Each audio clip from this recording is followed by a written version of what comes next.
reçois maintenant Emmanuel de Rescillier, chairman et CEO de Fennec Financial. Je sais pas, Fennec Financial. Financial.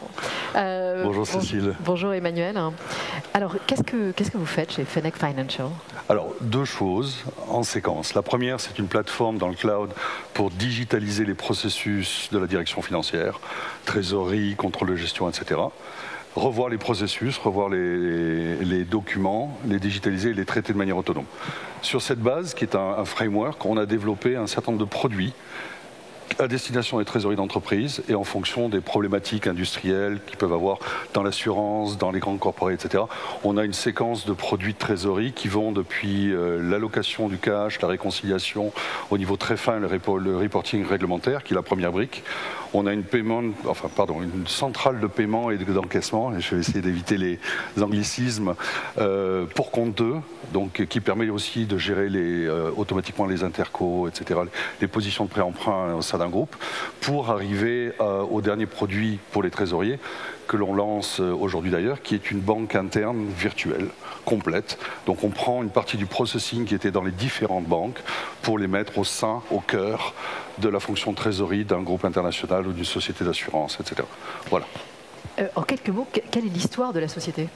Alors l'histoire, en fait, deux choses. La première, c'est probablement une petite frustration. J'ai passé quelques années dans le monde bancaire et je suis arrivé à la conclusion, à tort ou à raison, probablement à tort, j'espère, que véritablement innover, véritablement être rapide, agile, pouvoir tester, répondre à des vrais besoins des clients, de nos clients, j'y arriverai pas au sein des banques, donc j'ai décidé de partir. L'autre, c'est un rêve qui, avec tous mes amis trésoriers, que ce soit en France, mais en Angleterre, en Allemagne, aux États-Unis ou partout dans le monde, il y avait toujours un petit peu le même thème qui revenait quand ils s'ouvraient. Ils en ont marre d'avoir trop de comptes bancaires, c'est complexe. Ils implémentent un nouveau service qui va générer des effets de bord, qui nécessite un nouvel investissement, un nouveau produit.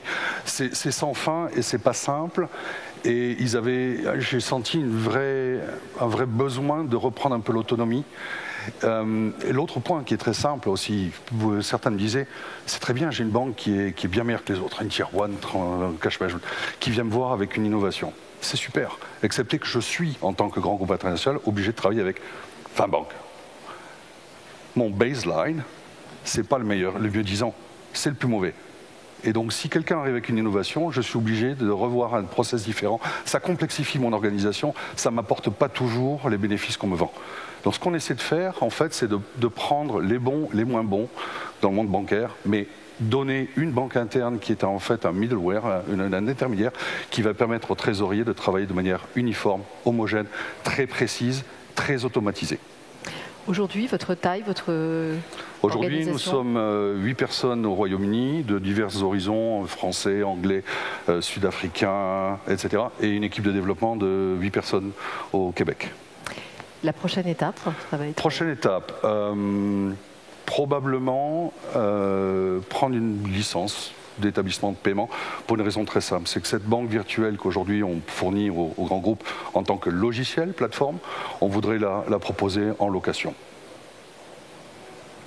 Ça veut dire, comme pour NCO, pour citer quelqu'un, vous allez sur votre site internet, vous loguez, vous prenez votre abonnement et puis le système va tourner de lui-même, de manière autonome, dans le cloud, déjà connecté à un certain nombre de banques, déjà connecté à un certain nombre de paiements, de fournisseurs de FX, de change, de financement. Ça, on est sur quelle échéance? Ça, on est sur une échéance fin d'année, ce qui pour nous est du long terme. Merci beaucoup Emmanuel de Rescillier.